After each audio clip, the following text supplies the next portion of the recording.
ایک بدو عورت تھی، جب آپ تشریف لے گئے نا ہجرت کر کے مدینہ، تو رابغ ایک جگہ آتی ہے، وہاں بھوک لگی، پیاس میں، تو ایک خیمہ دیکھا، وہاں پہنچے تو ایک بڑھیا بیٹھی تھی، اس کا نام تھا ام معبد الخزاعیہ۔ تو آپ نے سوال کیا، ماں جی ہم مسافر ہیں، کوئی کھانے کو ملے گا؟ تو نے کہا بیٹا قحط کا زمانہ ہے، کچھ بھی نہیں ہے۔ ایک بکری بیمار اور کمزور اور بن بیاہی کھڑی ہوئی تھی، تو آپ نے کہا اس بکری سے دودھ نکال لو؟ تو اس نے ایسے بڑی حیرت سے دیکھا کہ یہ عرب ہو کے ایسی بات کر رہا ہے کہ اس بکری سے دودھ نکال لو؟ تو وہ کہنے لگی یہ تو بن بیاہی ہے، اس کا تو ویسے بھی اس کے جسم پر بوٹی نہیں ہے، اس سے ایک قطرہ بھی کوئی نہیں۔ کہا ماں جی آپ اجازت دیں؟ کہا لگا ٹھیک ہے۔ تو وہ آپ کو غور سے دیکھنے لگی، چونکہ انہونی بات ہو رہی تھی۔ آپ نے اتنا بڑا وہ تھا برتن، وہ آپ نے لیا اور اس کے تھنوں کو یوں ہاتھ لگایا تو وہ چھلک کے مشکیزے کی طرح نیچے آ گئے، اور آپ نے دودھ نکالا اور وہ فل ہو گیا۔ آپ نے حضرت ابوبکر کو پلایا، عامر بن فہیرہ کو پلایا، عبداللہ بن اریقت جو آپ کے رہبر تھے، آخر میں آپ نے خود پیا، پھر دوبارہ نیچے بیٹھے اس کے، اور پھر نکال کے پورا وہ جگ بھر کے رکھ کے دیا ہے۔ بکری کی عمر ہوتی ہے 7 سال، 7 سال تک یا ذبح ہو جائے یا وہ از خود مر جائے گی۔ بہت کم ہوتا ہے کہ کوئی بکری 7 سے 8 سال ہو جائے۔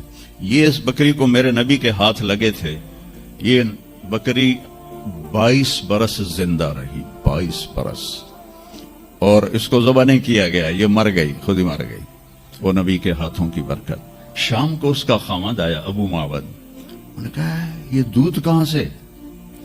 تو ام معبد کہنے لگی اس بکری سے۔ پاگل ہو گئی ہیں، یہ بکری دودھ دے سکتی ہے؟ اس نے کہا میں بھی یہ سمجھ آئی نہیں دیندی، پر ایک کوئی جادوگر آیا ہے، وہ ہاتھاں دی کرامت آئی ہے، جگ بھریا پیا۔ کہنے لگا ان عتیلی، مجھے اس کی صورت بتاؤ وہ کیسا تھا، مجھے لگتا ہے یہ وہ قریشی ہے جس کی خبر مشہور ہو گئی ہے کہ وہ مکہ چھوڑ کے مدینے جا رہا ہے۔ تو اب وہ بولی، ترجمہ بعد میں کروں گا، اب الفاظ کا ردم اور اس میں جو موسیقی ہے اس کو آپ تھوڑا محسوس کیجئے گا۔ رأیت رجلا ظاہر الوداء ابلج الوجه حسن الخلق لم تعبه ثجلہ لم تزری به سعلہ وسیم قسیم في عينيه دعج في أشفاره وطف في صوته سحل في لحيته كثافة في عنقه سطع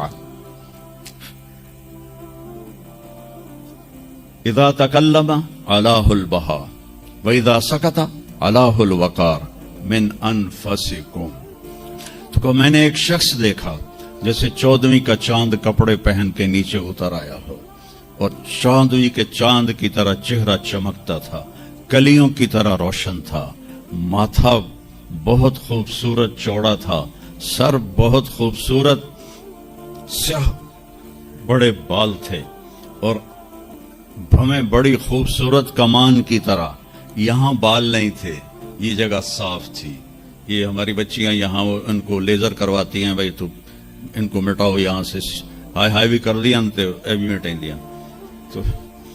تو میرے نبی خود ایسے آپ کی بھویں یہاں تک آ جاتی تھی، یہاں تک، اور آپ کی آنکھ موٹی تھی اور سیاہ تھی اور سرخ ڈورے تھے اور لمبی تھی، اور آپ کی بھویں قدرتی لمبی تھی، لمبی جیسے یہ بچیاں وہ مصنوعی نہیں لگا لیتی، وہ پتہ بھی لگ جاتا ہے مصنوعی ہے تو کی فائدہ ہوا، تو یا تو پتہ نہ لگنے دو، اور جب دور سے نظر آ جاتا ہے کہ کسی اٹھ دی لے کے آ گئی ہے۔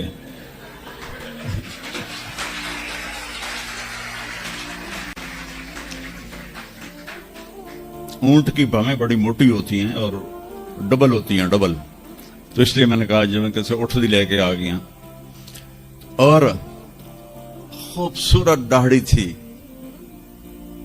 لمبی گردن سراہی دار تھی۔